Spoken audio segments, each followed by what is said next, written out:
I'm joined by Charles Diebel. He's senior fixed income strategist for Lloyds TSB Bank. He's here in London. So tell us, I mean, did Obama fall? He's obviously fallen short of his own bipartisan committee here and its recommendations. Is that a mistake?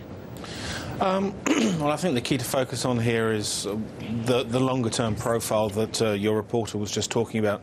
You have a deficit to GDP ratio this year of above 10%.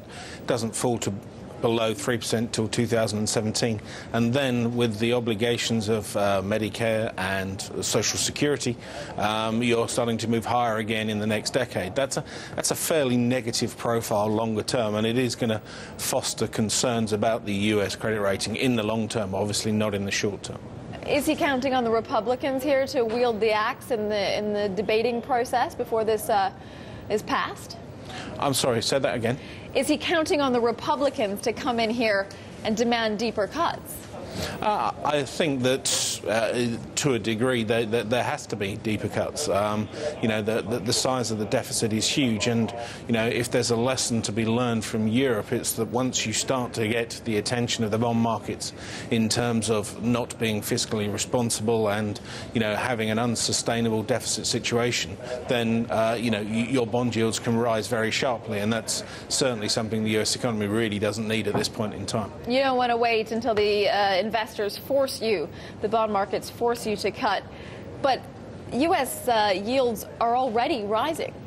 Yeah, and I think that's partly a reflection of these concerns, but more so perhaps the fact that the Fed is very much committed to its QE program and supporting the economic recovery, driving the unemployment rate lower, and unfortunately that's a slow process.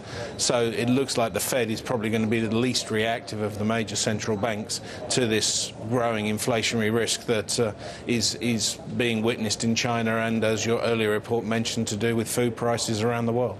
Why do you think that the U.S. is failing to really tackle its deficit issues here? Is it because it simply doesn't have to? It's not been forced to yet? Or do you think we're actually seeing some electioneering going on by the Obama administration a couple of years ahead of the presidential election?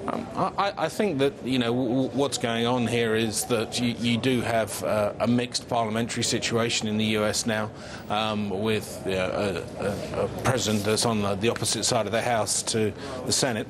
That inevitably leads to a degree of conflict. I think at the same time no one really wants to turn around and say, look, it's time to sort of take the bitter pill and deal with these problems. So, you know, everyone wants the moral high ground, but eventually the bond markets will force a reality check on these people if they don't come up with something more credible than's been announced so far. Okay, Charles Diebel of Lloyds TSB, thanks very much.